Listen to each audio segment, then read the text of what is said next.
Hey, and welcome to Doom 64 Unseen Evil. This is a mod that poses the very simple question, what if Doom 1 and Doom 2 had been created in the style of Doom 64? The end result is an incredibly impressive package which brings together Doom 1 and Doom 2 in the style of Doom 64, and I have to say I'm very impressed by what I've seen here. So let's dive in and see what this mod has to offer. Here we are in Ultimate Doom's hangar. The interesting thing about this mod is that it has all 4 episodes of the Ultimate Doom ready to go when you load up Doom 1, and when you load up Doom 2, it pretty much plays as you'd expect. You can see just by looking at the visuals on your screen here, this is incredibly reminiscent of Doom 64, yet here we are in what is a Doom 1 level. And it works exactly as you'd expect. The secrets that you know and love are here, but also the enemies and the placements. You'll have noticed that when I shot the shotgun, there's actually a few more frames been thrown in.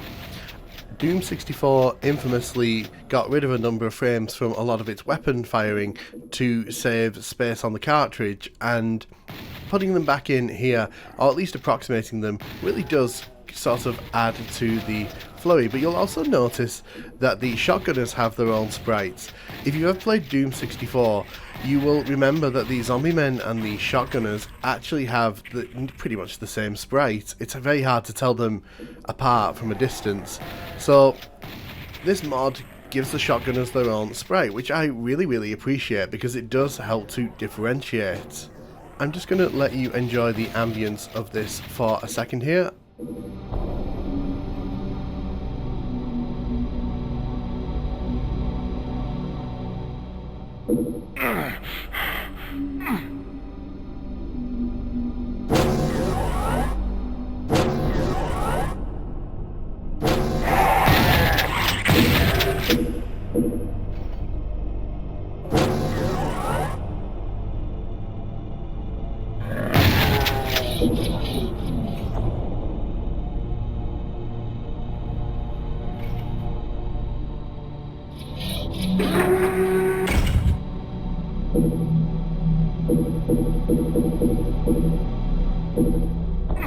I think it really speaks to the quality of Doom 64 and the original Doom overall that these two conflicting styles of Doom can mesh so well when they're actually placed together like this. Obviously, if you've played PS1 Doom, you'll be slightly aware of how this might feel, but I feel this takes it to the next level, and an impressive level at that. Even the intermission screens here are reminiscent of Doom 64, which is pretty cool in my opinion. You can see we're going to be heading through nuclear plant here, and it's the same nuclear plant that you know and love, just with a heavy coat of Doom 64 on top. If you're wondering about the other Ultimate Doom episodes, well yes, they're here too. This is E2M1, and you can just tell from the layout of this room exactly where we are. And it's the little touches as well, like the candles there around the teleporter. It's the coloured lighting as we come through the teleporter here. It's the skybox outside that is very much from Doom 64. It's the noises the enemies make as well when you're shooting them. It really does do all the right invoking from Doom 64. It really does feel like an official product, which is the highest compliment I can probably pay this. If you're wondering how the boss levels are handled, they pretty much play out exactly as you will remember from the original experience. You can see here that we're in E1M8 here, and the Barons of Hell look exactly like they do in Doom 64. We also get the annoying spectres here. It's pretty fun as well to kind of see this space a lot darker than it is normally, because when you come here in Ultimate Doom, it's actually fairly bright and fairly cheerful, even though it's supposed to be this boss stage. So it's actually quite fun to see a much darker interpretation of this level. And the Barons of Hell are as annoying as ever.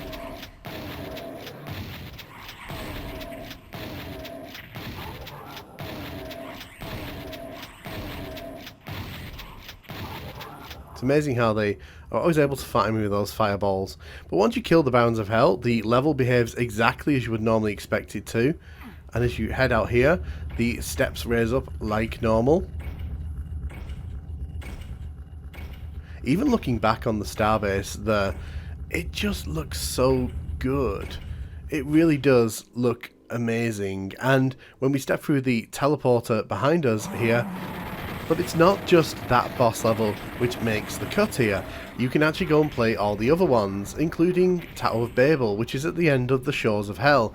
This is incredibly evocative of the PlayStation 1 version of this level. I would argue slightly better as well, because personally speaking, I actually kind of prefer the way the Cyber Demon sounds in Doom 64. It just sounds a lot more menacing. That's just a personal preference to me though. But as you can see, we are taking on the Cyber Demon here, fighting off against the Lost Souls. I will note that the Lost Souls are slightly less aggressive in this version of the game than they are in the actual Doom 64, so you don't quite get the full experience. I'm not quite sure if that was a decision by the mod creator themselves, but the Lost Souls just seem a little bit tamer in this one. The Lost Souls in Doom 64 are an absolute nightmare whenever you encounter them. But I think the most impressive thing about all this is that it actually puts monsters back into Doom 64 that didn't make the cut originally. This is Dis, this is E3M8, and it actually puts the Spider Mastermind back into the Doom 64 experience. Now if you've ever played Doom 64, you will be aware the Spider Mastermind does not make an appearance in that game. But here it is, chasing us down. And instead of just sort of shooting a chain gun, it actually sort of shoots sort of red-lined bullets at you, just so you have a chance to sort of dodge them, I suspect. It doesn't make the Spider Mastermind an essential monster to fight, but it's just really cool to see this monster making an appearance here. Another small but impressive touch, in my opinion, is that they've actually gone back and changed the story scrolls to be sort of more appropriate, because if you've ever played Ultimate Doom and reached these story scrolls, you might find, in particular at the end of episode 3, it's a bit weird because that's where the game kind of ended originally, and then it doesn't really make reference to episode 4, but here this text scroll actually sort of leaves the door open for Thy Flesh Consumed. Speaking of Thy Flesh Consumed, that is present and correct here as well. You can see that we are still very much in hell, and I think that, you know, this is actually a very intimidating interpretation of the first level of Thy Flesh Consumed.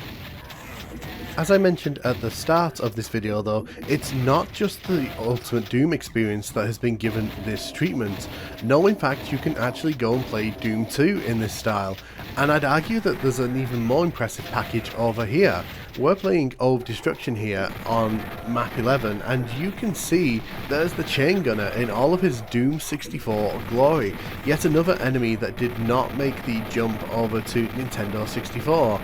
There is the Pain Elemental that we all absolutely hate, because that thing will release 2 Lost Souls in the middle of battle. No one wants to deal with that.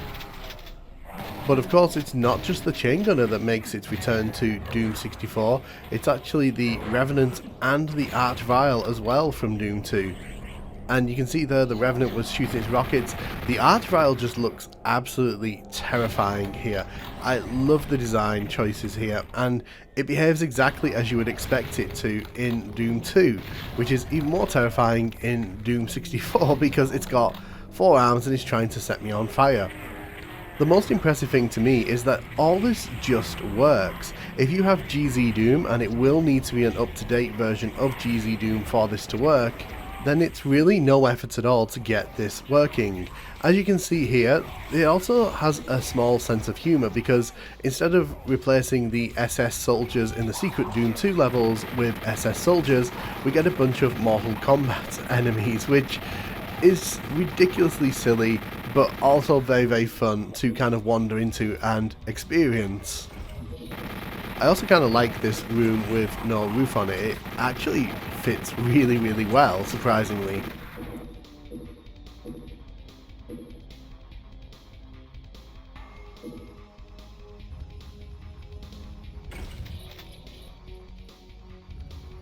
As I mentioned previously, it's not just the normal enemies that show up. Here is the Icon of Sin. Yes, the Icon of Sin map at the end of Doom 2 has been given a full-on facelift, and it is just great to see.